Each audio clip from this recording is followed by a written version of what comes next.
The Alzheimer's Association is the third largest funder of research across the globe behind the U.S. government and the Chinese government. And that's wow. It's mind blowing. It is mind blowing. And it's because of all the people that come out and support, and our biggest donors and the foundations that support us and the grants that support us really have made a committed investment in research, because we want to see the first survivor. We want to help people combat this disease. Welcome to Aging in Style with me, Lori Williams. I'm an optimist by nature, and I believe you can follow your dreams at any age. My grandmother's journey with dementia ignited a passion in me to work with seniors. I've spent the past 13 years learning about seniors and aging. In my mid-50s, I followed my own dream and founded my company, where I use my expertise to help seniors locate housing and resources. On this podcast, we cover all aspects of aging. Join us each week to meet senior living experts and inspirational seniors who are following their dreams. The fact is, we're all aging, so why not do it in style? Hi, welcome back to Aging in Style. I'm so glad that you joined in to listen to today's podcast, because we are talking about one of my favorite topics. We are talking about the Alzheimer's walks. And I'm sure you've heard of Alzheimer's walks. If not, then we're going to educate you on what the walks are and what they're for and how you can get involved in one. But I can tell you from experience, they are lots of fun, and you're doing something good too. So you're having fun and you're doing something really great. So of course, we have Megan Rowe back with us. She's with us every month. If you listen to the podcast regularly, she is with the Alzheimer's Association. And Megan is the Senior Program Manager for the Alzheimer's Association, Dallas and Northeast Texas chapter. And Megan's proven expertise is focused on quality education and support services for families, preserving dignity and enabling families and professionals to foster supportive environments throughout the disease process. So welcome, Megan. Thank you, Lori. It's always fun to be with you. I appreciate being here today. Well, thank you. It's always fun being with you, and we always learn something new. So today we're going to talk about Alzheimer's walks, because as you said, we are in Alzheimer's season right now, or in the walk season. So tell us about the walks. Yay, where do I even start? The Alzheimer's Association Walk to End Alzheimer's is happening over 600 communities across the nation every year. It's kind of held annually in the fall, and it's the biggest event, like the world's largest event, to raise awareness and funds for Alzheimer's care, support, and research. So we're really excited to go into walk season. It was a beautiful year last year. You can find your local walk too by going to alz.org/walk and just plug in your zip code. But basically, they're in communities across the nation. And the cool thing is, you can join a team, an existing team, or you can create your very own team. It's pretty easy. You just go to the website, and I actually have my own team, and you can put on there who you're walking in honor of. And so mine, of course, is my grandmother who had dementia. And I'll tell you something I think is really fun about the walks. One of the things that I really thought was cool, when you get there, it's really just a very fun and positive atmosphere. And they have these flowers that they hand you, and they're different colors, and each color represents something else. And Megan will tell us about it. My color was purple for my grandmother, and I wrote her name on there because she's who I was walking for. So as you're walking and you have your flower, you're just thinking about that person. And I mean, to me, it was just a very positive experience. So tell us a little about the flowers, and then kind of like the setup of the walk. Sure, no problem. The walks have a lot of different components to them. The flowers, and we call them our promised garden. So why we walk, there's so many people impacted by Alzheimer's disease and dementia. You can go into a bank, a church, doing regular business on it each day and find someone that has some kind of connection to Alzheimer's disease and dementia. So those walk flowers, the colors represent those connections. So purple is I've lost someone to Alzheimer's disease or dementia. Yellow is I'm a current caregiver for someone living with dementia. Orange is I don't have a direct connection, but I support a world without Alzheimer's. Blue is someone who is currently living with Alzheimer's disease. So if you see these folks on the walk, I know their connection to the cause. And then you'll also notice a white flower. That's something that we do during our ceremony. And there's only one white flower that rotates these walks, because the white flower represents the first survivor. And currently there is no first survivor because there's no cure for this disease at this moment. So these walks aren't just to honor and those that are living with and those who have passed. It's really about raising awareness and support for funding research across the globe. The Alzheimer's Association is the third largest funder of research across the globe behind the US government and the Chinese government. And that's wow. Yeah, that's mind blowing. It is mind blowing. And it's because of all the people that come out and support, and our biggest donors and the foundations that support us and the grants that support us really have made a committed investment in research because we want to see the first survivor. We want to help people combat this disease, whether that's through prevention, medication and treatments, or some other kind of research thing that comes up that helps this disease. So that's one of the biggest things that your dollars go toward when you provide a donation to the Alzheimer's Association. Some of the other things that we fund through the organization, through your generosity, is the care and support for those families that are currently impacted across the nation. We have chapters. I mentioned earlier, we have 600 walks. Well, those are created by all the chapters that represent all the counties in the nation. And those chapters have program staff and 24-hour helpline staff that are available to you to help you through this disease and on your journey. So we do have a lot of free resources available for our community, and the walk helps fund that through the generosity of donors. And then, of course, we work through advocacy. By working through advocacy with volunteer advocates make such a big impact, Lori. It's bananas when you think about the progress of the funding and research at the federal level.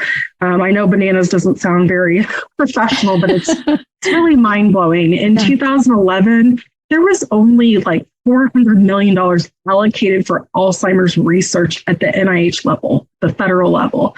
We are sitting at, I think it's like 3.8 billion now in 10 years, 11 years, and it's increased every single year. And that wouldn't have happened without the voices of the advocates that work. They do work at the state level too, but we will march to Washington, and paint the town purple to make Alzheimer's a national priority. So we've had really great support from our federal government to provide more funding for research. So research is near and dear to our hearts here at the Alzheimer's Association. So if someone goes to the walk, let's kind of like break it down. What does it look like? So you get to the walk. What to expect. Yeah, what to expect. And, some people get scared, or you're talking a walk. How far do I have to walk? Is it a mile? What is it? So, I've had people ask me these questions. So yeah, and we've had people ask about, is it a marathon? Do you run? Like, what is it? Yeah. No, I can assure you don't run, because I have done the walk and I do not run. No, I've done the walk. It is a walk. There are people that might get ahead of everyone as, jog the thing, but it's a walk. It's family friendly. People bring their dogs and their kids.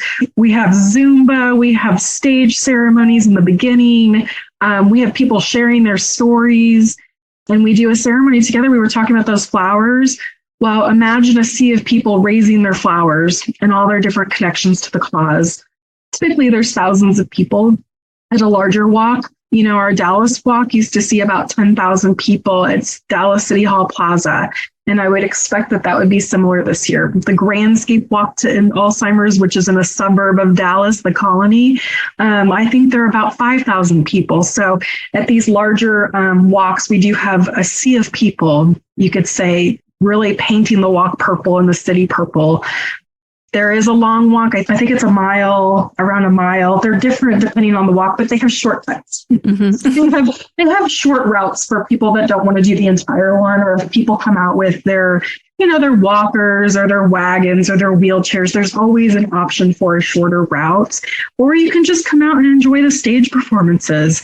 We've got music. They usually have food trucks. And it's just a family fun event. There's always a lot of vendors, so you can find out information from people and just learn more about who supports the walk in the community and what services they provide.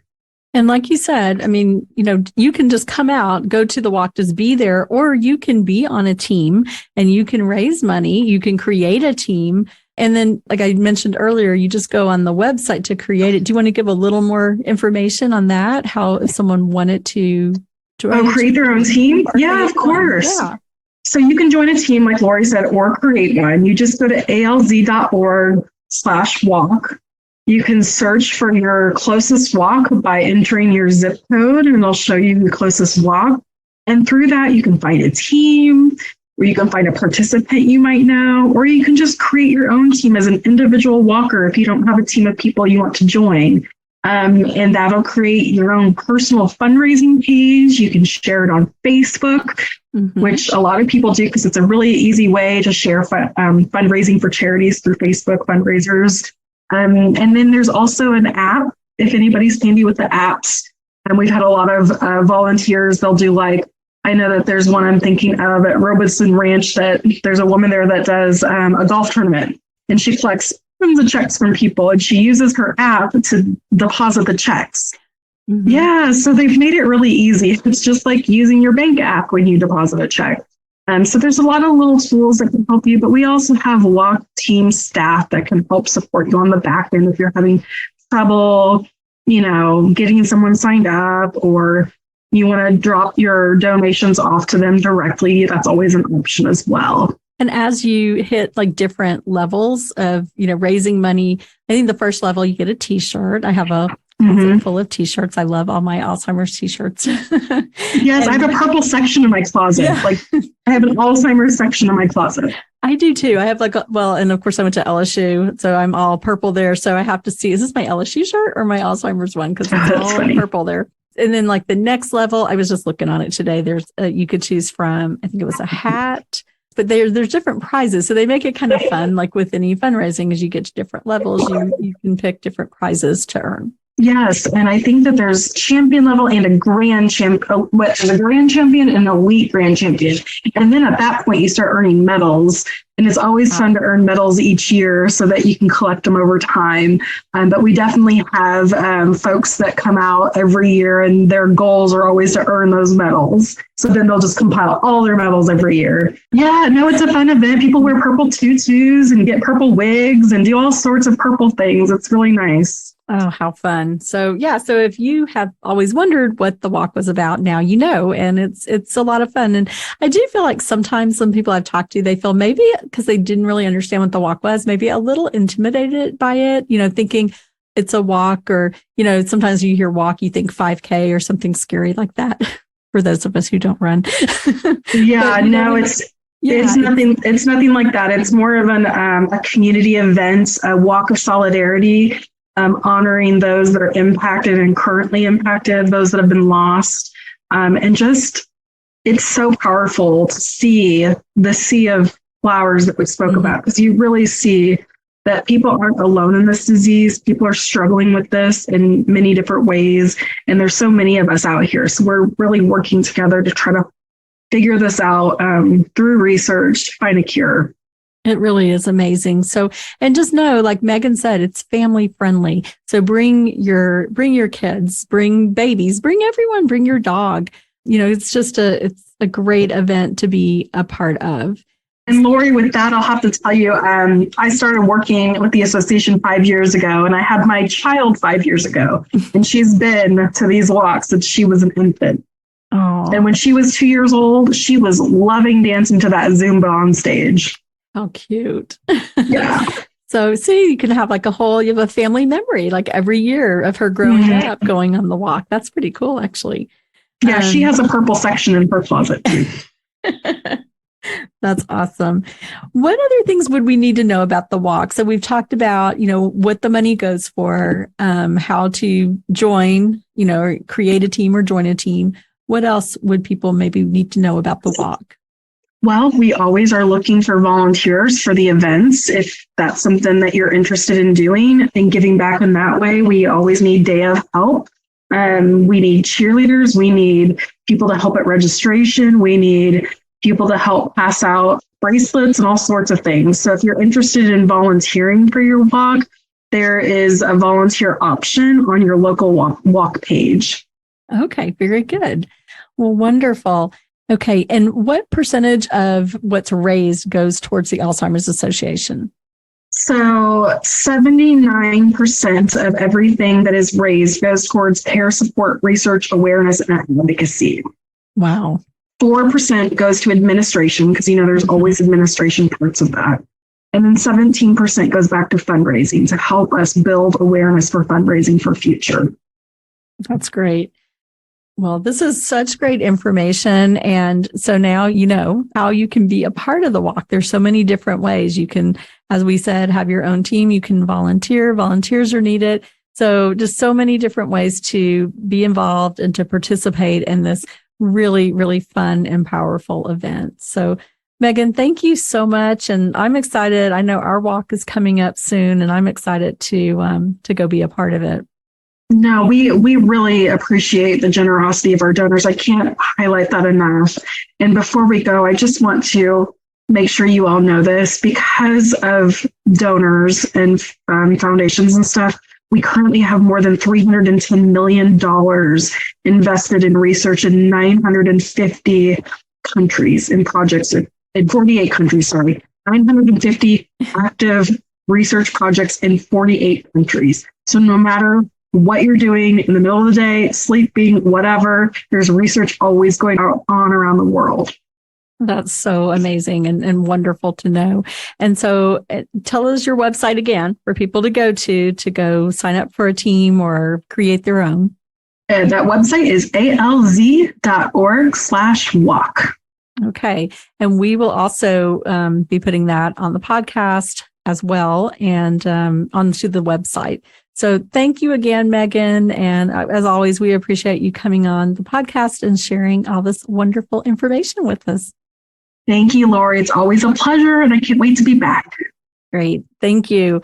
All right. Thank you all for listening. And as always, we really want you to share the podcast with your friends and family. If you know someone with Alzheimer's or with a family member with Alzheimer's, please let them know that we have this great information that we're sharing, that we're going to be walking and raising funds, and that we support them. So be sure to share the podcast. You can find it on the website, which is loriwilliams-seniorservices.com. You can find all of our podcasts there and share them with anyone. We appreciate you for listening, and we will talk to you next week. Bye-bye.